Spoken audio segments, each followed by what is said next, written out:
To prepare for this review, I marathon watched the other 3 films, Bridget Jones' Diary, followed by The Edge of Reason, finishing off with Bridget Jones' Baby.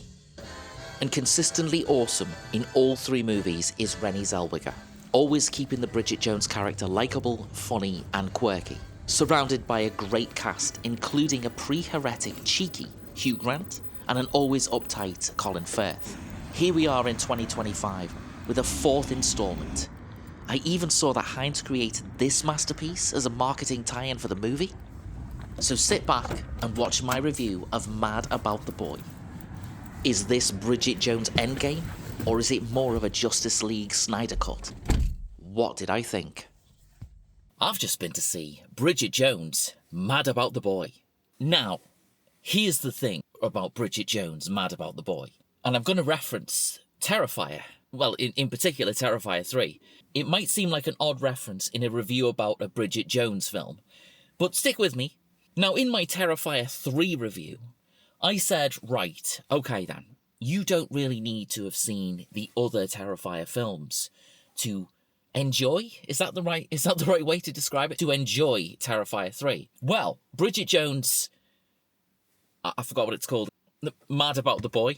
Bridget Jones' Mad About the Boy is the complete opposite. You actually have to have seen the other ones to see this. That's the initial reaction statement that I'm going to make about this Bridget Jones film. So the reason why I say that is because the callbacks that they make in this, in reference to the other ones, you've really got to know the Bridget Jones lore. The emotion that happens in this film is something that only works if you've seen the other ones. If you haven't seen the other ones, you'll be like, I don't understand what's going on. And you know what, right? The most interesting thing about this, the maturity of the character. And again, you know, I did a Bridget Jones marathon before I saw this film. On Sunday, last weekend, I watched all 3 of the Bridget Jones films. And don't tell me you don't have them somewhere in your house. You go up to your attic, right, and you dig out the DVDs or the Blu-ray discs. For some reason, DVD seems just about right for watching the Bridget Jones films. I don't know why that is. Why is that? In the intro, I made note of the fact that this is Bridget Jones' Endgame, right? If we think about all the crazy Marvel stuff, all of those movies and all of that, you know, all of those stories and everything built up to Endgame, well, I think the same thing happens right here. In Bridget Jones 4, Mad About the Boy. Forget about the title. The title to this film is probably just to get people through the door, maybe. I don't know. The title for this film, I have no idea why it's called Mad About the Boy. I don't know. It's very, very much about Bridget Jones. I've got to be honest with you. The beginning of this film is, again, if you've watched the other ones and if you've taken them in, you've let yourself enjoy them, then the beginning of this film is like, it's quite an emotional experience, to be honest with you. And I'll say that because, you know, certain characters aren't there anymore. When you kind of see the emotional impact that has on Bridget herself, then you can't help but feel the same kind of way that she does about it. And you know what? Renée Zellweger is fucking marvellous in this film. Oh my goodness me. When Bridget Jones' Diary came out, I think it was 2001, and I remember going to the cinema to see it, and I remember sitting there in an absolutely packed cinema. There was young people, old people, people in the middle, or all people were watching it, and everyone had a great time. You know what I mean? Everybody had a great time with Bridget Jones. And then the second one came out, I think it was maybe 4 years later. It was quite, oh my God, the thing's gone off. This again. Let's turn this on. Oh, wait, there we go. So anyway, the second one came out. That came out in 2004. I went to see that as well in the cinema, and I guess it wasn't quite as good as the first one. It wasn't. It didn't hit that mark. It didn't have that magic, I suppose you can say, that the first one had. It's still funny, and it's still got that charm. Renée Zellweger brings that charm to it, but it just wasn't quite as good. And you'd think that it would have been super excellent because it featured loads of Hugh Grant, and Hugh Grant is great. I mean, Hugh Grant's so great in all of the Bridget Jones films that he's in. Third Bridget Jones film is way better than the second Bridget Jones film. That's Bridget Jones' baby, where she, surprisingly, she has a baby. The third one is way better than the second one. There's no Hugh Grant in the third one, but you got Patrick Dempsey and you've got Colin Firth, kind of, you know, going through that same sort of rivalry that Colin Firth and Hugh Grant had in the first one, although the rivalry in the first one is not only hilarious, but also, like, it calls back to the sort of the dueling dukes, you know, with the swords and stuff, and it kind of harks back to that. That's one thing that I think the first one captures really well, is that sort of film type Britishness. Being a British person, you know, and actually living in the real Britain, not in the Britain that we see in Bridget Jones, in any of them. Usually seeing that British caricature stuff kind of makes me feel a bit like, ugh. But Bridget Jones, like Four Weddings and a Funeral, like About a Boy, you know, those sorts of British comedies, I let it all go because it's charming and it's funny. And you know what? I wouldn't mind living in a Britain like that, to be honest with you. I wouldn't mind living in a Britain that we see in Bridget Jones. Bridget Jones 1, super duper awesome. Bridget Jones 2, it's okay, it's alright. Bridget Jones 3, pretty super awesome, just not with the duper. And that leaves us with Bridget Jones 4, Mad About the Boy. So where does this sit in the Bridget Jones universe? Because that's what this is. You can say, I don't care. You can go on about, you know, all of the comic book stuff. They've all got a universe of their own. We're getting a universe with Avatar. That's got its own universe. Alien, that's got its own universe as well. And so does Bridget Jones. It's just that the difference is there's no aliens. There's no like shape-shifty things. There's no, you know, none of that. Lattes and croissants and, you know, the middle class stuff. Plenty of middle class things. Range Rovers, MGs, all, you know, all stuff like that. All things like that going on. It's a cinematic universe. I'm sorry, but it is. It's a cinematic universe. I reckon this one is probably the number 2 best Bridget Jones film. This one's got an extra bit of something about it.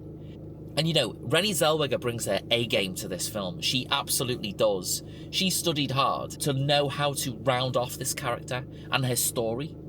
Because that's what this is. This is the end, right? This is the end. There's nowhere they can go from here. This is the end. If they drag out another film in a few years' time, then I don't know. I don't know how to feel about that, because this really does dot the I's and cross the T's. So Bridget Jones, let's talk a bit more about Bridget Jones, but let's get out of here first. Let's go. Let's drive home and see what we can come up with. Okay, shit, I don't know where I'm going. So yeah, Bridget Jones 4. I enjoyed it. I enjoyed being there. I enjoyed being in the cinema watching this film. And in fact, more than that, I had an emotional response to it. Bridget Jones has grown. She has got older. She has she's matured. As have we, you know, the audience. We've got older as well as we've watched all of these films and all of these things have happened to her character. So it's all, you know, all these things have happened to us as well. We're all here, a bit older, and hopefully a little bit wiser than we were, you know, back then. It really embodies that. I think it does. I think it embodies that perfectly. Hang on, I don't know where I'm going. Again. Okay, that's okay. Local routes that way? No, I think we're good. I think we're okay here. We're going the correct way. It's fine. Overall, there were a few points in this film where, you know, its story kind of wound itself back a little bit, and then it became emotional again. And it did that a few times during the movie. It calls back to previous things. Not in that kind of obvious way. It calls back to stuff in a really smart way. And it's all done via Bridget Jones herself. It's all done via Renée Zellweger. She does all of that. She does all the heavy lifting in this film, and it works perfectly. I think what they do with this story of this film is quite brave. The title is Mad About the Boy, and you know, the whole publicity around it is all sort of, oh, you know, zany, funny, here we are again kind of a thing. It's actually a lot deeper and a lot more emotional than that. It's still funny. I mean, it's still got those funny parts to it. Bridget Jones is still a fun, kooky character. There's a lot more in this in regards to relationships and life in general and moving on, essentially. Moving on is what this focuses on a lot. It's got its own heart and it's got its own soul, this film. It doesn't feel like a cynical cash grab. It doesn't feel like anything like that. It feels like they found a story and they went with it. It doesn't always work. A couple of moments in this film are a little bit flat. Right, so I've pulled over because I'm going to have to talk about characters and I can't remember things. We all know this. Let's talk a little bit about who's in this. Some people from the originals and some people who are new. I am shit with names, as we all know. Really bad. Let me have a go here. Chiwetel Ejiofor? Chiwetel Ejiofor. I think I've got that. He plays Mr. Wallaker. And I am reading this. He plays Mr. Wallaker, who is a teacher at Bridget Jones' kids' school. There you go, got the words out. He is one of the boys in the Mad About the Boy thing. And then you've got Leo Woodfall, who is a much younger, I guess, love interest, I suppose you can call him a love interest. Yeah. He kind of rescues Bridget and the kids when they're out in the park. They kind of get stuck up in a tree, and he comes and rescues them, and it's all very nice. No one's in any real danger. It's all fine.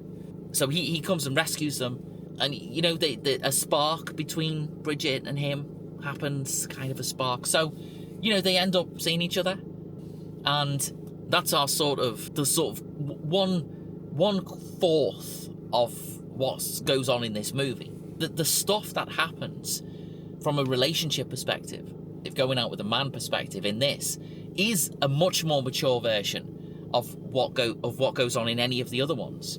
But still, Bridget's able to maintain that sort of kookiness that she has. It's really good. It's great. I'm sitting here philosophizing about a Bridget Jones film.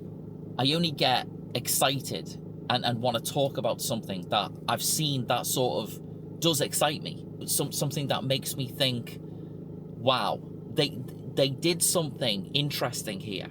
And that's what they did with this film. This Bridget Jones for Mad About the Boy, whatever it's called, they did something good with it. I'd say they did something great with it as a continuation of the entire thing. And that's why I'm going on about the Bridget Jones cinematic universe, because it's worthy of that. Because each installment of the films all kind of builds up to this one. Let's keep talking about characters again. Hugh Grant is back, and I think it's all right to say that. And again, like I said, everyone's grown up. Hugh Grant has grown up also, and he looks fantastic, and his character has matured, just like everybody else's character has matured. But he's still got that little bit of cheekiness about him, you know, that he had. It's more cheeky now, and it's more funny now than it was back then, because back then in the older films it did kind of, it had an effect on Bridget Jones. He did kind of bring Bridget Jones out of her shell. Despite him being, you know, the love rat that he was, he did bring out something in Bridget Jones that she did change a little bit, having been with him. You know what that is? That's characterization, right? And working together with story, and it's character development. And that is what this film is all about. This installment is all about character development. I wish that Colin Firth's character was in this one. Maybe it's right that he's not, but I wish that he was, because I'd love to see him also in this phase that everybody else is in. What would that be like? I don't know, but I'd love to see that. But that's not what happens. I think it's a really brave thing to do. You've cut out a main character, a major character. For whatever reason, he didn't want to do it. Whether they wrote it without him in mind, whether they intended to have him in it and he's not in it, so they did something else, or whether he just didn't want to do it. I don't know. But whatever the reason, it works absolutely perfectly. So you've got the regulars, I guess let's call them regulars. You've got the regular characters in there. That group of friends Bridget's got, they're all back. They're all still there. It's all still happening. Sally Phillips is back as Sharon. Shirley Henderson's back as Jude. James Callis, he's there as Tom. Sarah Soleimani's back as Miranda. So that group of friends that she's got in all of the other films are here as well. They all play off each other. And again, it's like seeing old friends, right? Following on from all of the other installments of the film. Right, let's carry on. Let's get out of here. We've done some character stuff. We talked a little bit about them. So the story, really, this is kind of like a day in the life of Bridget Jones. It doesn't have any huge plot developments or anything like that. I mean, there's no ticking clock.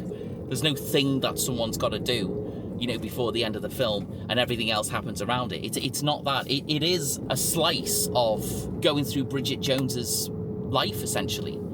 I'd say that to make this work 100%, certainly the way it worked for me, you've kind of got to be on board with it. You've got to have bought into it all in the first place, right? You've got to be an enjoyer of the Bridget Jones character. If you don't like Bridget Jones, or if you're not that into it really, it might not work on you the same way as if you did and you are a big fan of Bridget Jones. It doesn't mean that it doesn't work on its own merit, because it does. But as I said, I think it all rests on the knowledge that you've got of the previous installments. The characters are all maturer. The characters are all grown up a little bit more than what they were, and they've changed, but kind of not changed at the same time.